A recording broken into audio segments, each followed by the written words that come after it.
Welcome to some very famous people you've never really heard of. Bite-sized biographies of the famous, the infamous, and the quirky in less than an hour. My name is Philip D. Gibbons, and there is more information about me, this podcast, and a bibliography at someveryfamouspeople.com. There are also photographs of many of the individuals and items mentioned in this podcast. At the conclusion of Part 2 of this presentation, there will be additional suggestions concerning further information about today's subject, notorious skyjacker D.B. Cooper.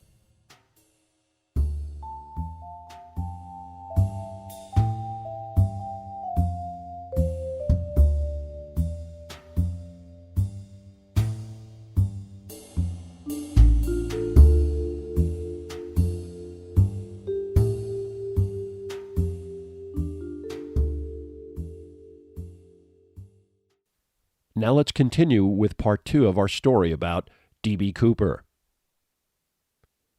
Richard McCoy had successfully done what the FBI maintained was impossible when discussing D.B. Cooper, namely successfully jumping from a passenger aircraft and evading capture after landing.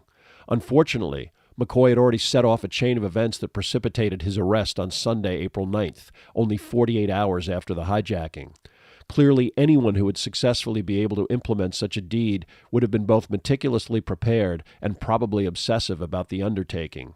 Richard McCoy was quite vocal to some of his National Guard colleagues about how easy it would be to successfully parachute from a plane after extorting a large sum of money. One of these Guard associates, Robert Van Eperen, immediately called McCoy's home after hearing about the hijacking. McCoy's sister-in-law, who was not in on the crime, told Van Eperen that both Richard and his wife were not home, and that Richard was off with the National Guard. Van Eperen, a dispatcher on duty for the Utah Highway Patrol and able to follow law enforcement activity related to the crime, knew that this was a lie and was immediately suspicious. McCoy was a close friend and fellow Vietnam veteran, and he believed that Van Eperen would not betray him. He was wrong. First, Van Eperen notified his boss at the Highway Patrol, who told him he was nuts and to go back to work, and then he personally contacted the FBI in Salt Lake City. Agents were already at McCoy's front door by early Saturday morning. Coincidentally, McCoy was with his National Guard detail, having left his home at 5 a.m. He was detained and questioned by FBI agents, who demanded an alibi for his whereabouts on Friday. McCoy was smart enough to admit nothing, but it was only a matter of time before law enforcement matched handwriting samples from his guard duty and his fingerprints to those left on the plane. He was arrested in the early morning hours on Sunday. Because McCoy knew he was under surveillance, he was unable to successfully hide the hijacked cash in a previously excavated hole in his backyard, secured with plastic tubing too small to contain the currency. His clumsy attempts to conceal it in his home failed, and the FBI was able to locate $499,970, the missing $30 spent by McCoy in the interim. Richard Floyd McCoy Jr. was charged with air piracy, convicted at trial, and sentenced to 45 years in a federal penitentiary at Lewisburg, Pennsylvania. McCoy's hijack would have been merely an interesting addendum to the D.B. Cooper case. However, there were certain similarities to the Cooper hijacking and Richard McCoy that had interested parties immediately asking if both hijackings had been carried out by the same individual.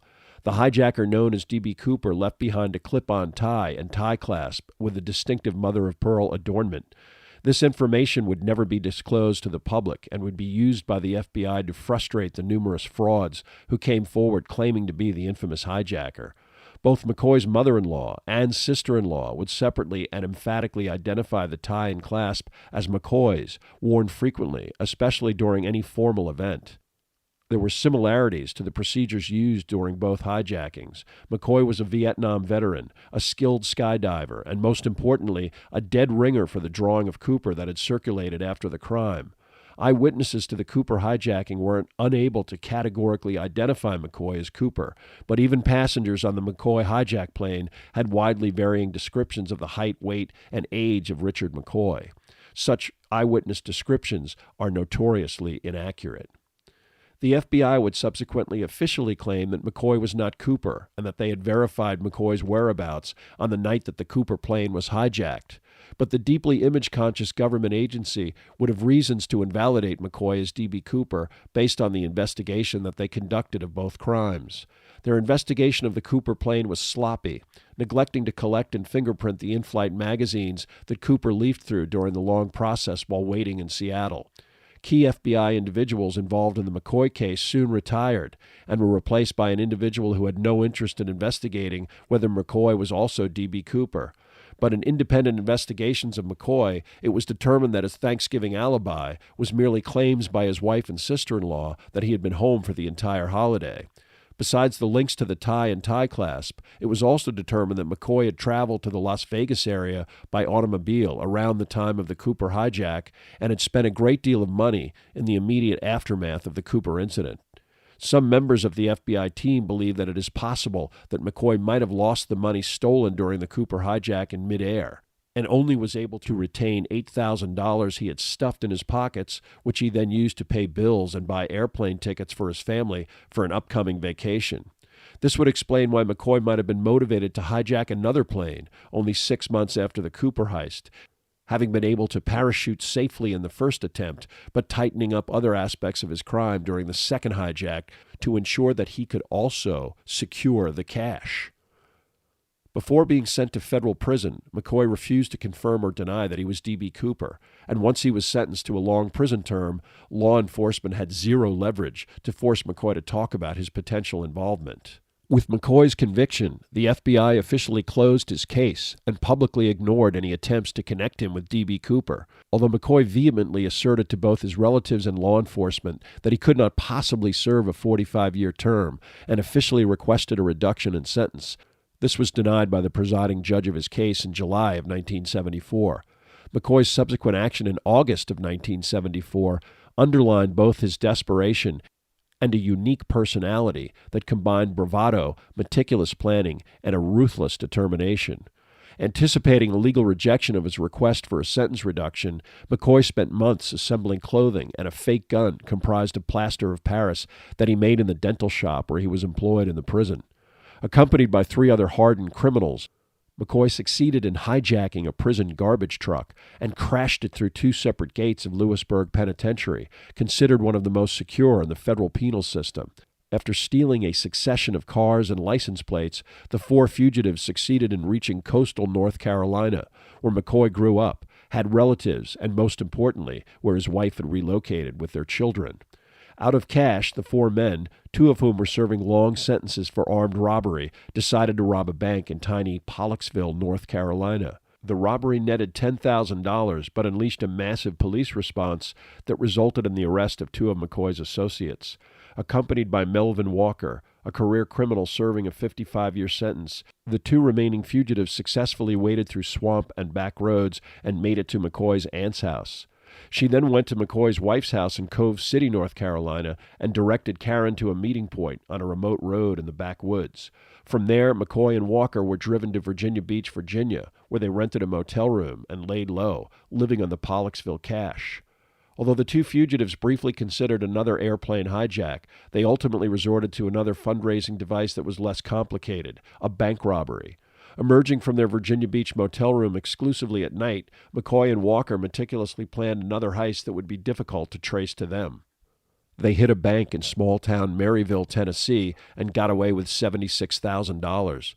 The 2 men were flush enough to lease a home under an alias in an upscale Virginia Beach neighborhood, buy a 1971 sedan, and spend even more money on expensive furniture. McCoy and Walker perhaps felt rightly that they were living on borrowed time. McCoy surreptitiously kept in touch with his wife and even met with her and his young children on occasion. Understanding that constant movement was key to their continued liberty, the 2 fugitives eventually decided that they would relocate to a remote horse farm in Tuskegee, Alabama. On November 6, 1974, McCoy and Walker began this process by moving some of their possessions to Alabama from Virginia. Their plan was to return to Virginia Beach on Saturday, November 9th, and leave the area for good a few days later. Unbeknownst to McCoy, the FBI had received a tip about his and Walker's whereabouts. The source of this information is unknown, but it has been alleged that Richard McCoy's wife had begun an affair with an FBI agent from Charlotte, North Carolina, and after receiving a large amount of cash from McCoy, she decided to cut ties to her husband after being reassured that he would not be harmed during his apprehension. McCoy and Walker were both on the FBI's 10 most wanted list and were considered extremely dangerous. 3 agents broke into McCoy's Virginia Beach residence during the fugitive's absence. Several other agents watched the exterior of the home and waited for the 2 men to return. McCoy and Walker had an elaborate scheme to avoid any surprise arrest in Virginia Beach. When returning to their house, they would park their car several blocks from the residence, and one of the 2 men would jog armed and in a sweatsuit to the house. If the coast was clear, the garage door would be opened and an interior light turned on. The 2 men alternated on performing this task, and McCoy was up on Saturday night, just after 11 p.m., as the 2 men arrived in their neighborhood. Walker would say later that McCoy asked him several times to approach the house in the event that he, rather than Walker, might be recognized in a stakeout, but Walker refused. McCoy reluctantly began jogging towards the house, armed with a .38 Smith & Wesson. He had always told Walker that he would shoot it out rather than be taken back to prison. When he unlocked his front door and was confronted by 3 shotgun-wielding FBI agents, that's exactly what he did, getting off at least 1 shot before a shotgun blast tore into his left chest. 91 days after escaping from a federal penitentiary, Richard McCoy bled to death in the doorway of his Virginia Beach rental. Melvin Walker was apprehended at gunpoint by one of numerous FBI vehicles. He would be sent to the federal maximum security prison at Marion, Indiana, but would be paroled in 1981. In their 1991 book, D.B. Cooper, The Real McCoy, former FBI agent Russell Calamé and Bernie Rhodes, a federal probation officer, asserted that Richard McCoy was in fact D.B. Cooper. Both men were directly involved in Richard McCoy's apprehension and prosecution, Calamé as the bureau chief of the Salt Lake City FBI office, and Rhodes as the probation officer who extensively interviewed McCoy as a condition of his sentencing process. Their book provides many facts that make a strong argument for McCoy being D.B. Cooper, including dismantling McCoy's Thanksgiving Day alibi and the hijacker's unexplained presence in Las Vegas in the days and weeks preceding and just after the Cooper hijack. Unfortunately, with the death of McCoy, any confession concerning the initial incident was rendered impossible, and officially the original hijack case remained open and unsolved. The Cooper case remained in the public eye, with several developments that occurred beginning in 1976. With the statute of limitations about to run out on the crime, a Portland grand jury indicted a John Doe, a.k.a. Dan Cooper, for air piracy in November of 1976. In 1978, a hunter walking a logging road in dense wilderness near Castle Rock, Washington, found a plastic placard detailing how to lower the back stairway to a Boeing 727. But in 1980, the most sensational and puzzling physical evidence connected to the D.B. Cooper case was found in a sandbank on the Columbia River. On February 13, 1980, a 9-year-old boy named Brian Ingram, digging a hole in the sand along the Tina Bar, a stretch of riverbank on the Washington side of the Columbia, unearthed 3 bundles of $20 bills, $5,800 in all. The bills eroded, rounded along the edges, and buried for some time. The serial numbers matched the Cooper ransom money, and the Ingram family ultimately turned the currency over to the FBI. But they were found southwest and upstream of where the post-1971 hijack intensive search had occurred, and indicated that Cooper landed in a completely different location, either in or near the Columbia or Washougal rivers, and making it impossible for a landing in the Lewis River, Lake Merwin area. Initially, speculation that the hijacker may have purposely buried the money to throw off investigators was contradicted by geologists who maintained that the money and its condition indicated that it had submerged naturally after landing somewhere in the river. The possibility that Cooper and his money got separated in his descent was also greatly enhanced by this discovery.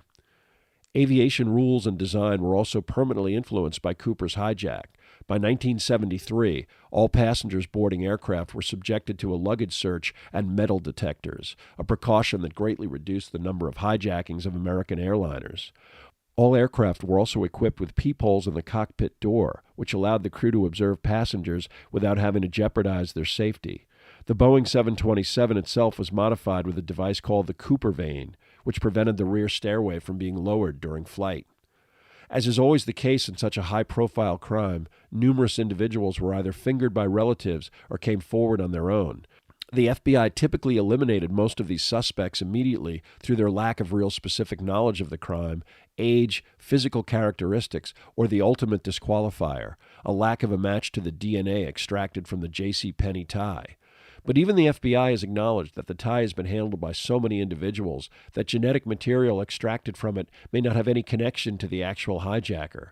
Despite official FBI elimination, Richard McCoy was one of several alleged Coopers who achieved high-profile status within the community of amateur sleuths, journalists, and conspiracy theorists who obsessively chronicle developments in the case. Among some of the other individuals who received attention as possibly being the hijacker were Dwayne Weber, an ex-convict who was posthumously implicated by his wife. Joe Weber claimed that a few days before his death from kidney disease in 1995, Weber confessed to her that he was Dan Cooper. At the time, she had no idea what he was referring to, and her husband ultimately stated that he would just let the secret die with him. But after she researched the name, she became convinced that her husband was the hijacker and went to the FBI.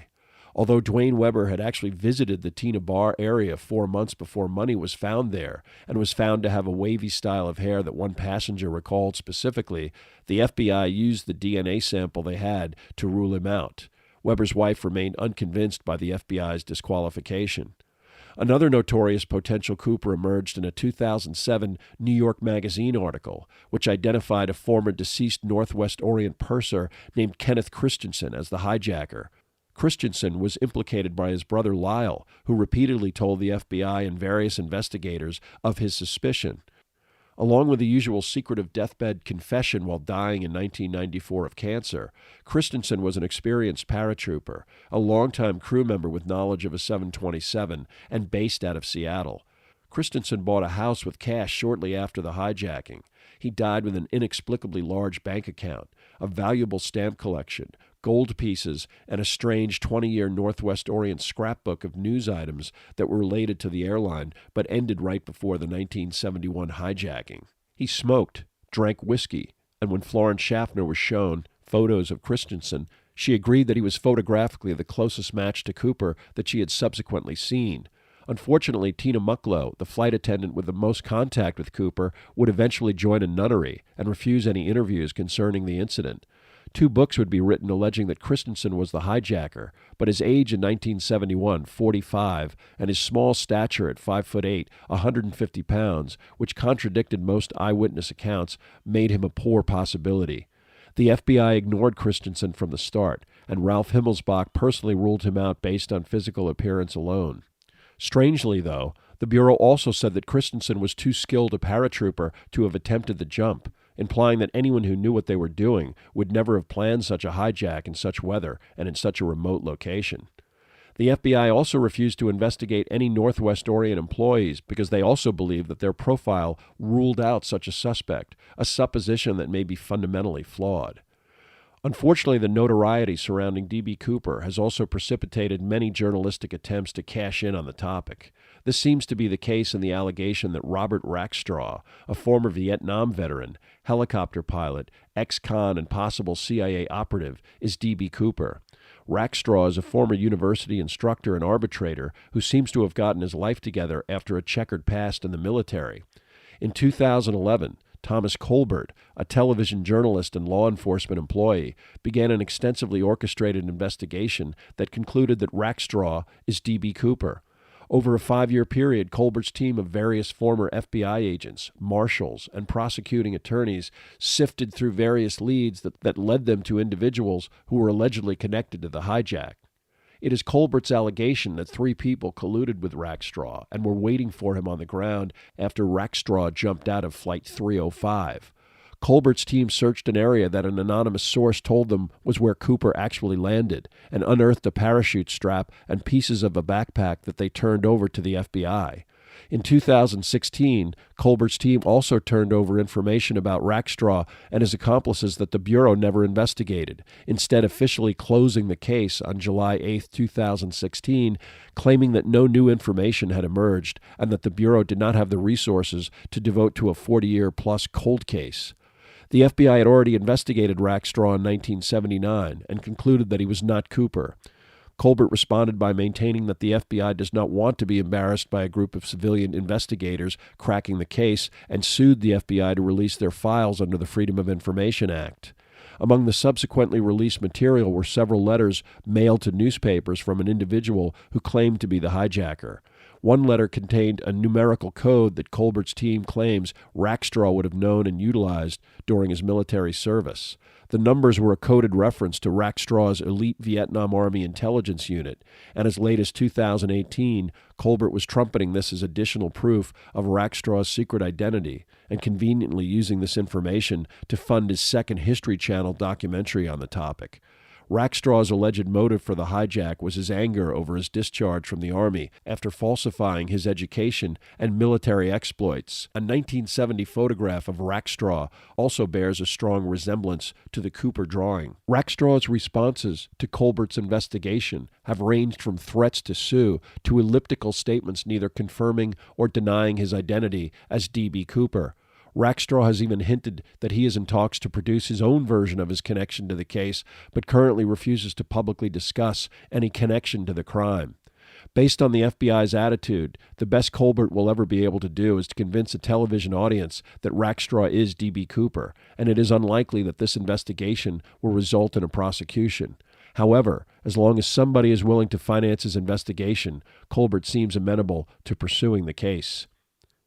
If nothing else, the Colbert investigation of Robert Rackstraw underlines the remarkable interest the Cooper case still generates 5 decades after it occurred. From its inception, the D.B. Cooper incident has fascinated and baffled Americans, prompted numerous private investigations, and resulted in specific speculation about various individuals. Much to the irritation of the FBI and individual agents like Ralph Himmelsbach, who characterized Cooper as just, quote, a sleazy, rotten criminal, unquote, Cooper has attained an American folk hero status that has only grown over time. The sheer audacity of an individual with $200,000 leaping from a passenger plane into stormy darkness and disappearing without a trace is impressive enough. That the identity of D.B. Cooper can never be definitively ascertained only adds to his status as one of the most mysterious and remarkable figures in the annals of criminal history.